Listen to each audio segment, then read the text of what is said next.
Hello, hello, hello, peace family. What is going on? Happy Monday, happy new week, happy December. Welcome to another edition of the weekly Astro forecast in the Astro Room here on YouTube. So, this is going to be the weekly Astro forecast for the week of December 5th through December 11th, 2022. So, I hope that this live or this replay finds you well and in excellent spirits. And if you are new here and you have no idea who I am Mel, professional astrologer and founder of Divine Feminine Works, where I help people unlock their divinity and discover their magic. So if you are new, don't forget to hit that subscribe button and that notification bell. And as always, if you are returning, welcome back. All right, so I'm glad to be back after a little bit of hiatus. I think haven't done this in about 2 weeks, I think. So I forget. I think I was talking to my friend Rob, and he was saying that he's experiencing like Mercury retrograde kind of energy, and I had like the same thing. Like everything that I use to put these shows together is on a hard drive, and the hard drive just like conked out on me. So I had to redo everything from scratch. So I was like, you know what? It was gonna be Thanksgiving anyway, so I'm like, let me just take a little break and come back after the holiday fresh with some new stuff and ready to go. All right, so like I said, this is the weekly astro forecast for the week of December 5th through December 11th. If you didn't have a chance yet to catch the monthly astro forecast for December, please go ahead and do that. I will leave the link to that in the description box below. All right, so without further ado, let's get into it. Well, no, of course, before we get started, some housekeeping. So if you're here with me on the live, please don't forget to hit that like button on your way in, as well as say hello. All right. And as always, if you are new to astrology or if you just need a refresher, I created this thing called the Astrology Basics Cheat Sheet, which basically gives you the quick and dirty on everything you need to know to start studying astrology, mainly the 4 pillars of astrology, which are the planets, the houses, the signs, and the aspects. All right, so it's an 11-page PDF document that gives you a quick summary of everything that you need to know for these things so that you can start studying and committing them to memory, because as much as astrology is divination, it's also very much a science, all right? And so it requires study, it requires memorization, as well as using your intuition, right? So in order to help you get further along on your astrological journey, I created this cheat sheet. If you're interested in copying it, the link is in the description box below. It's a completely free download. Just got to drop your email address and you're good to go. All right, so let's talk about the week for a second. So, if you watched my December monthly forecast, I talked about how December feels very much Capricornian. Like, even though we're still in Sagittarius season, even though Sagittarius season isn't ending until the 21st, with Mercury going into Capricorn this week and Venus going into Capricorn this week, we're already starting to feel some of that heavy Capricorn energy that's very typical of December and the end of the year. Okay. And it's one of these, it's going to be an interesting December, right? Because we've got this full moon going down in Gemini on Wednesday, right? And that's going to be really interesting. It's going to be conjunct Mars. So it's going to be a bit spicy, a bit combative, very interesting things coming to light. And then we have all of that Capricorn energy. And then we end the month with Mercury retrograde. So it's really going to be one of those interesting months. But clearly I'm getting ahead of myself. Let's talk about this week. Let's talk about right now. So like I said, we've got Mercury and Venus entering Capricorn, and they're both going to be making squares to Jupiter. So not only are we going to start feeling this Capricorn energy, I feel like we're also going to be, it's almost like we're going to be feeling very motivated, very like goal oriented in a sense, but I feel like reality may kind of bring us back down a bit. With Jupiter still currently in Pisces, its home sign of Pisces, it gives this energy of optimism, of hope, of dreaming big, of wanting to achieve big things, right? It's a pot of gold at the end of the rainbow. It's your knight in shining armor coming to save you. So Jupiter in Pisces, it's like we live in our head, we live in our imagination. That's sort of where our abundance lies. That's where we expand. That's where we escape, right? But then with Mercury, particularly Mercury in Capricorn, it's like your thoughts are definitely going to bring you right back down to earth. So as much as we want to soar and as much as we want to, expand and broaden our horizons and go on new adventures, I feel like a lot of the energy is going to be bringing us back down to earth and bringing us, knocking us off our block a little bit, right? Mercury in Capricorn is like our thoughts are going to be focused on reality. Like on the one hand, with Jupiter and Pisces, you may be feeling like I can achieve anything, like anything I want, I can have. But then your ego, your mind, your thoughts are like, what are you talking about? Of course not. You don't know anything. You don't know anyone. Like it sort of lends itself to negative self-talk as well, right? And then with Venus in Capricorn, it's like you may want to do the most, right? Jupiter in Pisces may have you feeling like taking an exotic trip, doing something out of the ordinary. But Venus in Capricorn is going to be like, you don't have the money for that.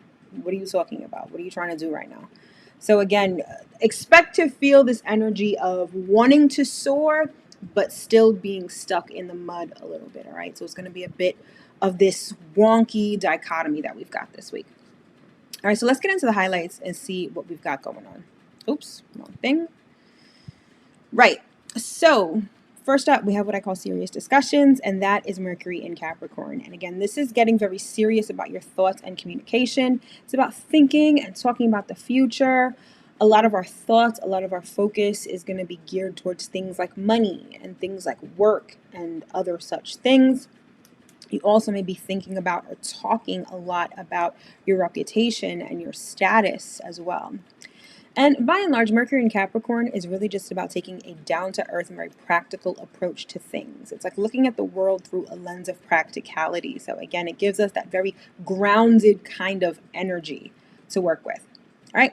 The next up, we have what I call getting lit, and that is the full moon in Gemini. Like I said before, this full moon is going to be pretty spicy because it's going to be conjunct Mars retrograde in Gemini. And because it's Gemini and Gemini rules communication and thoughts, I feel like many people are going to uncover things. They perhaps may have aha moments. Of course, with Mars in the mix, you always have to be prepared for conflicts, for confrontations, arguments, debates, particularly related to your opinion of things. Now, one of the themes of this full moon is going to be knowing versus believing, right? It's almost like having a debate with someone who's ultra religious, right? That person, even though there are certain facts that may contradict what this person believes, they're willing to defend their beliefs, to the end, right? And trying to speak logic to someone in that scenario is really difficult. And so many may find that's how that full moon plays out. And in doing so, it may uncover things that you didn't realize. And again, I feel like it may lend itself to a lot of aha moments as well, all right? There's also going to be this element of like fairness, equality, and defending yourself, again, particularly as it pertains to your beliefs and your opinions. And then last up, we have what I like to call long-lasting love, and that's going to be Venus in Capricorn. Now, I alluded to before that Venus in Capricorn is very serious when it comes to money, right? With that Jupiter energy, right? It's like we want to do the most, but Venus in Capricorn is like, well, where's your money at? You need to get your money up. You don't have enough money to do this, blah, blah, blah, blah. But Venus doesn't only rule money, right? Venus also rules love. And one of the nice things about Venus in Capricorn is that it lends itself to commitment. So it lends itself to stability and practicality in relationships, right?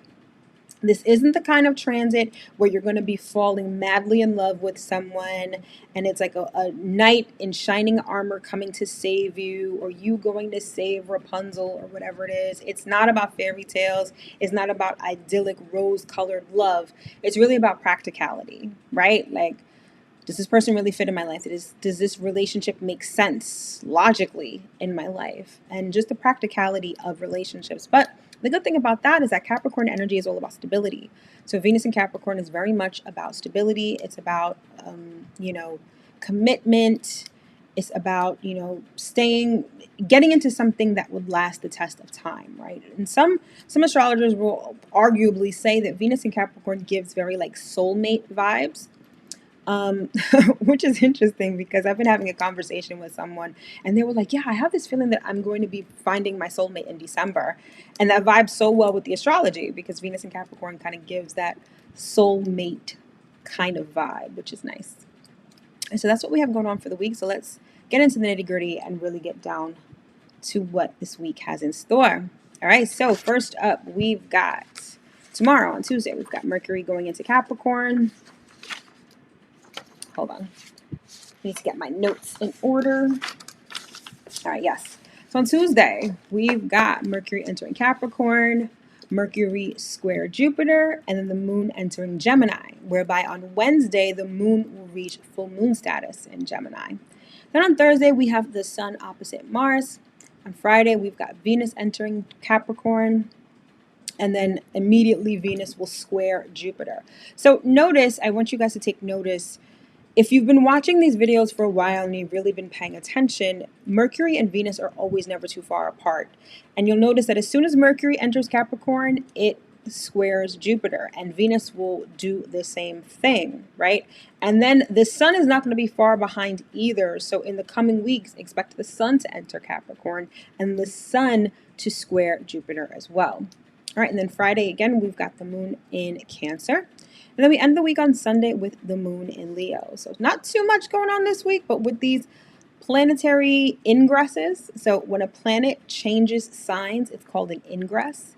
And those are the type of days, or the type of couple of days, where you really feel some energy shifts, right? Just like when the sun goes into a new sign, anytime a planet goes into a new sign, you definitely feel those energy shifts. So we're going to be feeling, this is the start of that Capricorn energy that we're getting into towards the end of the year. All right, so let's get into it.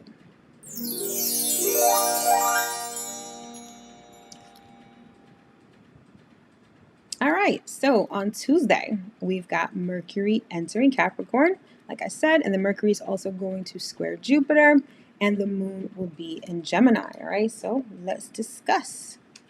All right, so like I alluded to before, Mercury in Capricorn is all about taking a practical and down-to-earth approach to your communication style, to your thoughts. This isn't where you're in la la land and your head is in the clouds. This is where you're thinking about your reality. It's where you're thinking about your resources. It's where you think a lot about work.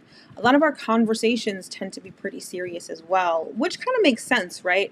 We're sort of towards the end of the Gregorian calendar, right? The Gregorian year, the fiscal year. And it's time for us to get serious. Like, what do we want 2023 to look like? What do we want to accomplish? It also has this energy of looking back a little bit, just because of the time period, right? Like, we're looking back to see what we've done throughout the year. You know, Capricorn energy is very much concerned with success and achievement. And so maybe you find that with Mercury and Capricorn, you're really thinking about, well, what did I do this year? What did I achieve? You know, I started out in January saying that I wanted to do this and have this and achieve this. Did I really do it? And if I didn't, what do I need to do to get back on track? Or what do I need to do to make this happen? Or maybe even, scrap that. Like, I don't even want that anymore. But by and large, it's about taking a practical approach to things, okay? Mercury in Capricorn is very realistic, right? And so if you're someone who's really tapped into the energy of manifestation, Mercury in Capricorn can make it a bit difficult because, everything starts as a thought, right? Thoughts become things, and that's how we manifest. And our imagination is what creates our reality. But with Mercury in Capricorn, it can be a little difficult because rather than having our heads in the clouds and being optimistic and, being, exercising our imagination, Mercury in Capricorn will have you overly focused on the 3D. It's going to have you overly focused on what's directly in front of you, right? And so it makes it a little difficult in terms of manifestation. So if you're someone who's really into that right now, if you're someone who's, on this manifestation journey and you're either really tapped into law of attraction or law of assumption or whatever method you use, Mercury in Capricorn kind of throws a monkey wrench into it, kind of makes things a little more difficult. So you really have to be intentional about using your imagination and sort of overcoming that urge to just focus on the 3D. All right. When it comes to communication style with Mercury in Capricorn, it's no bullshit. It's not like Mercury in Aries or Mercury in Sagittarius that's really bold and can be a bit rude. No shade to Aries or Sagittarius. But Mercury in Capricorn is like, can we just get to the point? Like, it's not about flowery speech. It's not about, reading in between the lines. It's really just cut and dry and to the point. Okay. when it comes to things like studying, when it comes to things like research, this isn't one of those transits where you're really relying on your intuition. This is really like finding a proven method and sticking to it. So, really, just Capricorn energy tends to be a bit boring, right? It's very earthy, it's very grounded, it's very practical. And so, that's how we take an approach to everything during Capricorn season. But keep in mind, just generally speaking, the winter months tend to bring out a bit of depression in people, right? And Mercury in Capricorn can really take you to a place of dark thoughts, of negative self talk, being down in the dumps. Because if your reality is not how you would want it to be, and Mercury in Capricorn really gets you to focus on your reality, this may really get you down in the dumps and depressed. So it's really important that if you find that you're in that space, you have someone to talk to, whether it's a friend, someone you trust, or even a professional, to really help you sort through those things, because it can be a very Capricorn energy is very heavy. It's intense in that it's grounded and it's very practical, and some people really just don't do well with that. So again, if you find that you're in that space, obviously we all have bouts of depression from time to time where we don't think the best of ourselves or think the best of our situations. But if you find that you're in that space for like the month, or you find that you're really in a dark place and you're spiraling and you don't know how you can get out, definitely seek help and speak to someone. All right. One of the other things about Capricorn energy is that it's very much concerned with structure. So the good thing, I guess the saving grace for Mercury in Capricorn, is the fact that it allows you to set up a structure, set up a plan. It allows you to plan ahead and really think about next steps in a practical way. And what better time to do that than at the end of the year, right? You're sort of able to assess what you've done, what you haven't done, and now you can plan ahead in a very practical and methodical sort of way. So that's a really good thing when it comes to Mercury in Capricorn. All right. And then next up, oh, I didn't even write that down. But I didn't even write it in my notes. But Mercury square Jupiter. That's pretty much what I alluded to before. Jupiter in Pisces, it's all about imagination. It's all about flowers. It's all about abundance and being optimistic and hopeful about those things. It's like wearing rose-colored glasses. And, Mercury in Capricorn is sort of the exact opposite. So, especially if you're doing manifestation, especially if you are, really trying to plan ahead and be like optimistic about it, I feel like Mercury square Jupiter is going to provide some resistance, right? I feel like it's going to have us, on the one hand, trying to soar, and on the other hand, being stuck in the mud.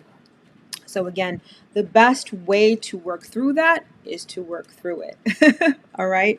It's good to have a bit of common sense. It's good to have a bit of down to earth energy when we're thinking about things, because you definitely don't want to set yourself up for a situation where your expectations are super high and that's what you're honestly and earnestly expecting, and it doesn't come to pass, and you're like, well, why didn't it? Well, because you missed a little bit of reality, you missed a little bit of realism, you missed a little bit of practicality. So it you kind of have to mend or blend the two energies together. So on the one hand, be optimistic, but on the other hand, be a little realistic. And I feel like that's going to be the best way to sort of get through that particular transit, especially if you're manifesting or anything like that. All right, so next up, we've got waxing gibbous moon in Gemini. All right, so although the full moon is going down on Wednesday, the moon is going to be making its way into Gemini on Tuesday. So the moon is in Gemini. I call that like busybody energy. Gemini is very mixy. Gemini energy is kind of all over the place. It's multitasking, it's communicating, it's socializing. And so all of those things are what bring us emotional satisfaction when the moon is in this sign. All right. So it's also lighthearted, very curious. So you may want to indulge your curiosity while the moon is in Gemini. It can also be very reckless and fickle. So I find that when the moon is in Gemini, that's when people tend to flake out on plans. Like, how you talk to people and you're like, yeah, let's meet up for lunch, let's meet up for drinks, and you set it, like, you may have been saying this for months, right? You set a time, and then Moon is in Gemini, and you're like, yeah, no, I don't think so. Or find an excuse to cancel or something like that. Like, people tend to be very fickle. So making plans when the moon is in Gemini may not always be the best thing. Anything that involves communication, anything that involves research, writing, reading, all of those things thrive when the moon is in Gemini, all right? And because the moon is going to be in the waxing gibbous phase, it's almost like when it comes to achieving your goals, this is very good energy to sort of get tasks done or do that last bit of research you may need to do in order to cross that finish line when it comes to the completion of your goals. So it's really good energy to sort of research, talk to whoever you need to talk to, get your things in order so that you can bring your manifestation across that finish line. All right, so that's Tuesday.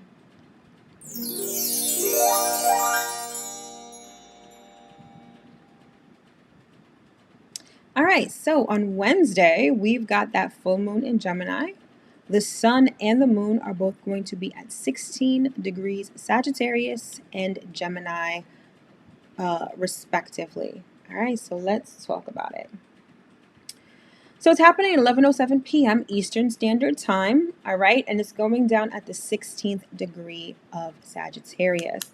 So if you're not familiar with the specifics of the full moon is when the sun and the moon are exactly opposite each other, right? Think of a seesaw. You've got the sun on one end and the moon on the other. Now, the thing about full moons is that they activate a particular zodiacal axis, meaning that it activates two signs that are opposite each other. And in this particular scenario, the signs that are opposite each other are Gemini and Sagittarius. When you talk about the Gemini and Sagittarius axis, you're really talking about knowledge because both of those signs are very much concerned with knowledge, okay? Gemini, the knowledge that Gemini covers is really specific knowledge, fact-based knowledge, technical skills, right? On the other hand, Sagittarius knowledge is knowledge gained through wisdom and experience. It also doesn't necessarily cover knowledge, but more so faith and belief. Okay, so you can say that if you had to sum up the Gemini and Sagittarius axis, it would be knowing, which is Gemini, versus believing, which is Sagittarius. So this is the axis that's going to be activated during this full moon. All right. And like I said before, the moon is actually going to be conjunct Mars retrograde in Gemini, which means that things are going to get spicy. So Mars is the planet of, fighting. It's the planet of conflict. It's the planet of war. It's the planet of, it also covers the self, right? So when we're talking about Mars in Gemini, this may be our opinions, our thoughts that may be in conflict with others, right? Sort of what I said before in the highlight section. I find that many people may find that they're debating people about their thoughts or about their beliefs or about their opinions. I definitely see that playing out real heavy with this full moon. But here's the thing, Mars is also retrograde. So this may not even so much be conflict with others more than it's conflict with yourself. Maybe within yourself, what you know versus what you believe is kind of causing a war within you. Maybe with Sagittarius is all about expansion, right? And experiencing new things and broadening your horizons and your mind. And so maybe you're trying to do that, but you're having a hard time with that because of the knowledge that you have. It's like you rely so heavily on your knowledge that it's very hard for you to jump that, take that leap into belief, okay? And so some of us may be experiencing this sort of inner conflict within us. That's also how it may play out. This also may be fight or flight, okay? And I don't know, I came up with that phrase for this particular full moon because Sagittarius energy, it covers long distance travel. It covers flights, right? And with the moon conjunct Mars, it's like this energy of either you fight or you sort of fly and you rise above the situation. I feel like that's an energy that many people are going to be faced with this full moon. Like, you could talk to your blue in the face. You can argue with someone over your opinions and beliefs till you're blue in the face, but that's the fight element. But the flight element is realizing that everyone has their own truth. Somebody else's truth doesn't necessarily have to affect you, and sort of soaring over that fight or that conflict. So I feel like many of us are going to be faced with that sort of situation with this full moon. All right. There's also going to be this element of rushing to judgment, like jumping to conclusions, not really seeing, not really delving into things, right? Because although Gemini covers knowledge, it can also be very surface level knowledge. It's nothing that's too deep, nothing that really requires you to understand beyond what you're reading or what you're being told, right? So many of us are just going to be getting surface information, surface messages, and with that conjunction to Mars, it's sort of like just rushing to judgment, getting mad real quick, getting combative real quick. So be mindful of that, because I think that many people may experience that as well. It's also about taking decisive action. You know, Mars energy is very impulsive. And with Mars being retrograde, that impulsivity is like directed inward. So you may just, learn something new and then all of a sudden just want to be impulsive and just go after it full force, right? Which isn't necessarily a bad thing, but rushing to take decisive action, you're not seeing the distance, right? It's very short-sighted. But you have the option to sort of look at things from a farther view if you tap into the Sagittarian energy. So again, this dichotomy with respect to this full moon is going to be knowing versus believing, and this may cause conflict. It may cause debate. It may cause arguments. It may even cause all and out fights, right? So I said this full moon is going to be pretty spicy, okay? But here's the thing. It's also going to be square to Neptune in Pisces. So what this means is that your thoughts, like your reality, may be in conflict with your dreams. Sort of that energy of Mercury square Jupiter that I was talking about before. So your thoughts may be in conflict with your dreams. That square to Neptune may also be like you feeling like you are tormented by your dreams, especially if you've been thinking or trying to manifest something for a long time and it just hasn't happened. Like there's sort of this vibe of being tormented by your dreams, tormented by the things that you want, feeling like, you can't get them, feeling less than motivated. Okay. So really this full moon, it's not one of the better full moons. I call it the cold hard truth. If I had to sum up this full moon in Gemini in one phrase, it would be the cold hard truth. Number one, because the full moon in December is known as the cold moon, right? And then with that element of knowing versus believing and it being a full moon and illuminating, I feel like a lot of people are going to learn the cold hard truth about certain situations or certain people. And you have to decide, are you going to fight it out? Are you going to try to change it? Or are you going to soar above it and rise to another level? All right. So that's that full moon in Gemini. All right. Let's keep it moving.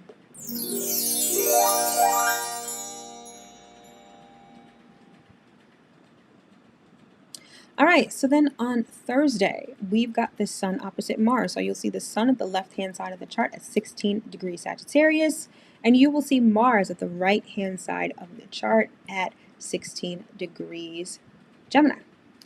All right, so this kind of, it sort of builds on the energy of the full moon, right? Because the moon is conjunct Mars, and the moon is opposite the sun, which is why it's a full moon. So this is going to be sort of the same thing, but the difference between the moon opposite the sun and Mars opposite the sun is that with Mars opposite the sun, it gives you, it's almost like you have this this desire, this motivation to really achieve things, okay? When Mars is direct, if Mars were opposite the sun, you would be really amped, you'd be really competitive, you'd be ready to fight for things, right? But because Mars is retrograde, you feel, it's almost like when you have your car in park, but you still rev the engine and the car goes nowhere fast, but the engine revs up. That's exactly what this transit is going to feel like. You're going to feel so motivated. You're going to feel so amped. You're going to feel so like you want to take risk, like you're really bold, and you have this push of dynamic energy, and it's like going nowhere, right? And a lot of this is going to be playing out in your mind. Some of you may be experiencing like mental exhaustion. at this time. Others of you may just feel that, oh, thank you. I try to reference things in ways that make sense that, anyone could understand. Um, yes, you may feel like mentally exhausted. You may feel really unmotivated. Like, you want to achieve these things, but you just don't have the strength to. Okay. And so, you know, this could also bring up conflict, right? Because if we're talking about Mars, it's all about conflict, it's all about war, it's all about that kind of energy. And it's almost like, so when you feel less than motivated, when you feel like you can't achieve things, like how do you feel, like emotion wise? Like you feel angry, you feel frustrated. And in feeling that way, because Mars is in Gemini, you're going to end up talking to people like sideways, right? Because you're just not going to be feeling good, especially if you're mentally exhausted and you have to work. Like this is the bedrock where conflict is born, right? You're already feeling frustrated internally, and now you got to go to work, and maybe your boss or a superior is really getting on your nerves, right? Because the sun represents male energy.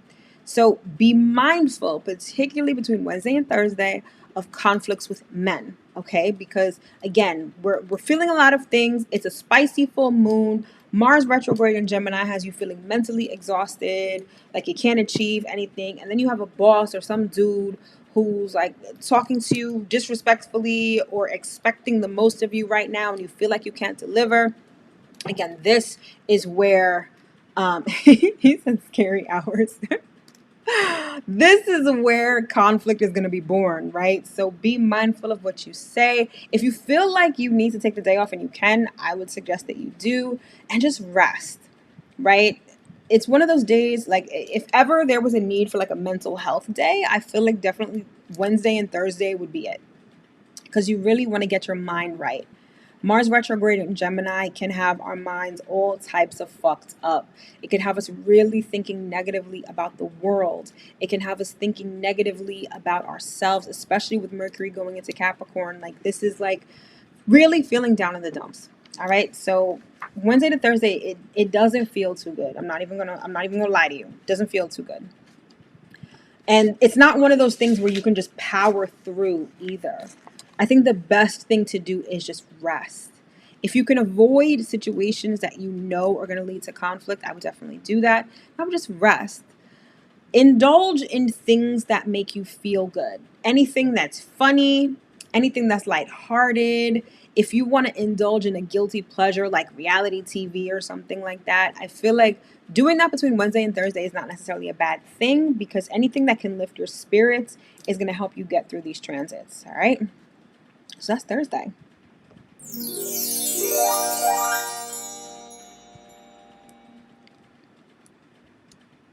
All right, so on Friday, we have Venus moving into Capricorn.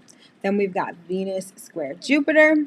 And then we also have the moon in Cancer. All right. So Venus entering Capricorn. I pretty much alluded to this before. But this is love and money just get serious, right? When it comes to money particularly, Capricorn is all about status. It's all about success and achievement. So again, it's almost this energy of feeling motivated to achieve things, but that Capricorn energy is very dense. So it's not like you can just get up and go and create things. Like you may find that in trying to start these things or start any projects related to money when Venus is in Capricorn, it's filled with obstacles, it's filled with challenges, it's filled with delays, right? Because that's the essence of Saturn energy, and Saturn is the ruler of Capricorn. So getting serious about money, I feel like you're going to be very practical, you're going to be success driven about it, but the actual execution, especially with Mars retrograde in Gemini, the execution just may not be there. So it may be a little difficult to get these things done, but it is a great time to plan. So whether this is a financial plan, an investment plan, a savings plan, maybe this is just getting your paperwork in order. Like when it comes to things like wills, inheritances, stuff like that. Even though it's not a Scorpio season, I feel like Venus in Capricorn, because it gives you a very serious and down to earth vibe when it comes to money, I think doing any of those activities is definitely a good look. All right. This also talks, Venus also talks about relationships, and not just romantic relationships, any sort of relationship. And so with Capricorn being so focused and centered around success and centered around business and work, Venus in Capricorn actually gives you, I'm not going to say an edge, but I feel like it gives you an opportunity to forge relationships around work or around business, right? I feel like relations with coworkers, employees, employers tends to be a little better when Venus is in Capricorn. But by and large, I feel like the best way to use the energy is to rally people around you who can help you with business, who can help you with work. Because I feel like people are more amenable to that when Venus is in Capricorn. All right. Venus also rules creativity. But when Venus is in Capricorn, it's like taking a business approach to creativity. So perfect example, let's say that you're a painter. Like this is what you do for a living. When Venus is in a sign like Pisces, or when it's even in a sign like Libra, that's when you get creative. That's when your creativity flourishes. That's when you're able to actually paint, right?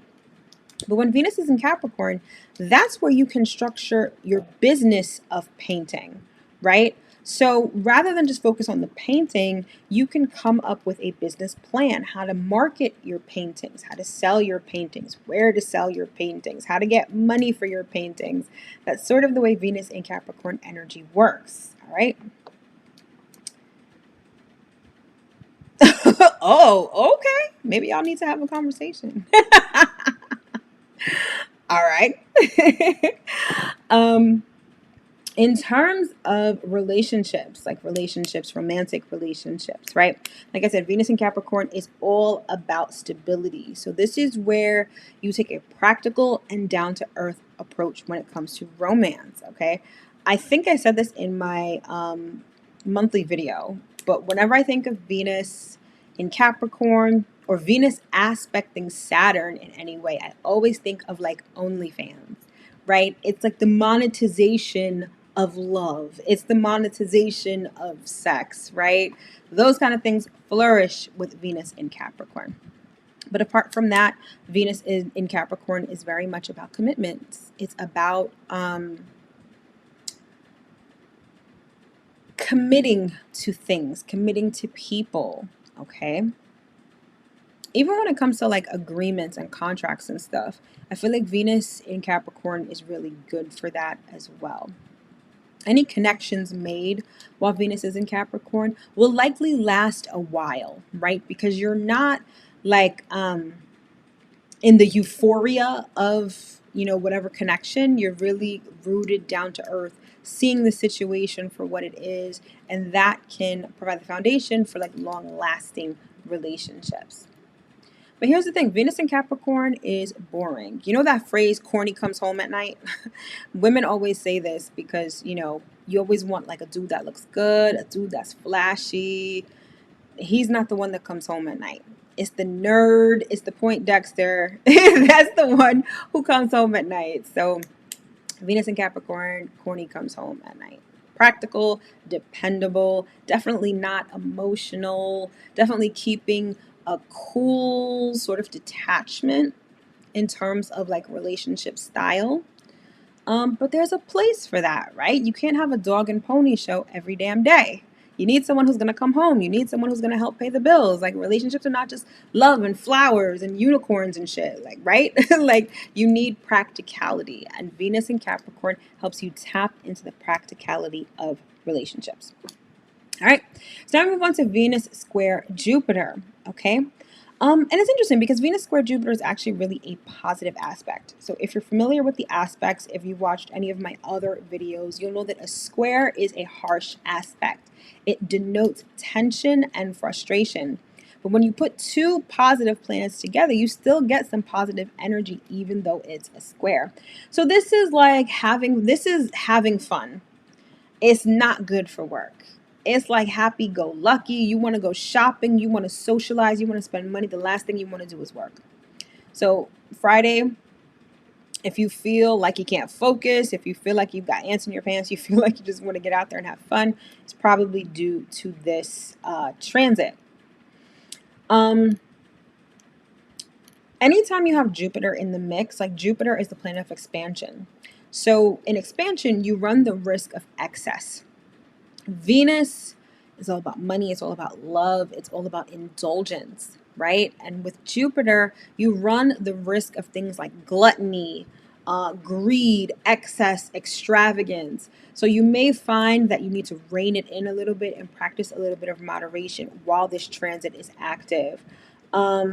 Venus loves good food. Venus loves spending money on luxury items. Like if you don't have the money to spend, don't overspend. If you want to give yourself a treat, cool, but you don't have to like eat a whole buffet table, kind of a thing. That kind of gluttony is very emblematic of that Venus square Jupiter energy. So that's something to keep in mind. And also overspending, especially on things like luxury items, fashion, cosmetics, entertainment, stuff like that. So again, practice moderation while this transit is active. And then finally, we have the waning gibbous moon in Cancer. All right, so we had the full moon on Wednesday, and now that the moon is moving out of full moon phase, it's going to be moving into the waning phase, starting with the waning gibbous.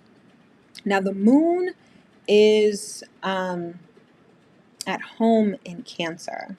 And so whenever the moon is in Cancer, we tend to be extremely moody and extremely sensitive. It's one of those moons where you kind of just want to stay at home. You kind of just want to be a homebody kind of a thing. You get, you're sensitive, you're aggy, you're, definitely moody. So it's one of those situations where you kind of just want to stay home. Okay. Instinctive need for peace and quiet, feeling safe, feeling cozy, anything that makes you feel good, you're definitely going to want to do when the moon is in Cancer. Also, anything having to do with home, whether it's cleaning up your home, redecorating, hanging out with family, all of those activities thrive while the moon is in Cancer. And the fact that the moon is in the waning gibbous phase, it's all about releasing what we no longer need, okay? And with Cancer being a water sign, a very emotional sign, and we're talking about the moon, it's all about our emotions, it's about our subconscious. When the moon is in the waning gibbous phase, it's really great to like do some emotional cleanup, right? Cancer is all about our basic emotional needs. So like love, protection, shelter, all of those things. And so if you have things in your life that don't fit your basic emotional needs, it may be a time where you realize that you no longer want to hold on to these things. You only want to hold on to things that fill your cup, right? Talking about emotions, if you're familiar with the tarot, cups are those are the cards of emotion. And so anything that doesn't fill your cup may need to go.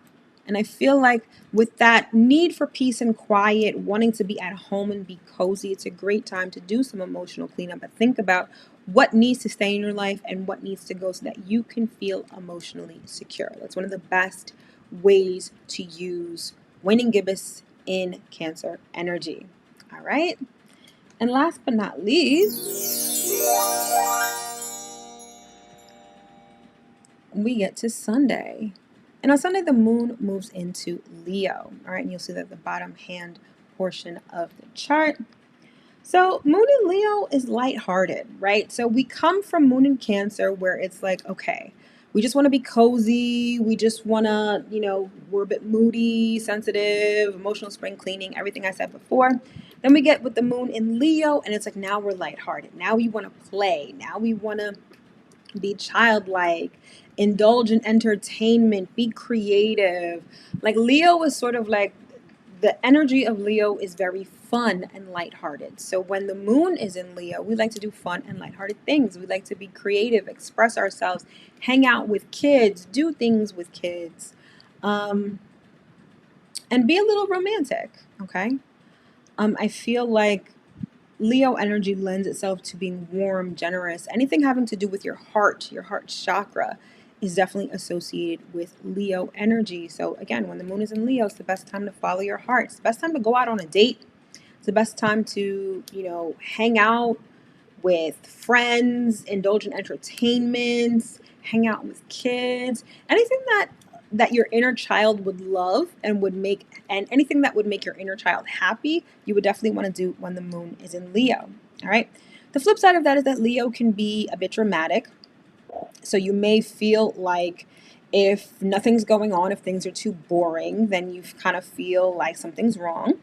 Leo energy is also very attention seeking. So if you feel like you're not getting enough attention, if you feel like you're not getting enough affection, you may be feeling down in the dumps. You may be feeling some kind of way. It'll pass though. But regardless, any creative activities, any generous undertakings, anything involving risk. So gambling also does really well when the moon is in Leo. All right. Anything involving a risk is really good at that time. And we're still in the wax and gibbous phase, so this is letting go of anything that no longer serves you. And with Leo being so heart-centered, anything that doesn't bring you joy, anything that doesn't make you feel good, anything that isn't in alignment with your heart and your heart space may need to go. And I feel like when the moon is in Leo, we may be assessing these things a bit more, or maybe even thinking about those things a bit more. All right, so that is the moon in Leo. And my loves, that is the weekly astro forecast for the week of December 5th through December 11th. I sincerely hope that you guys got at least one important piece of information that you can use going into this new week.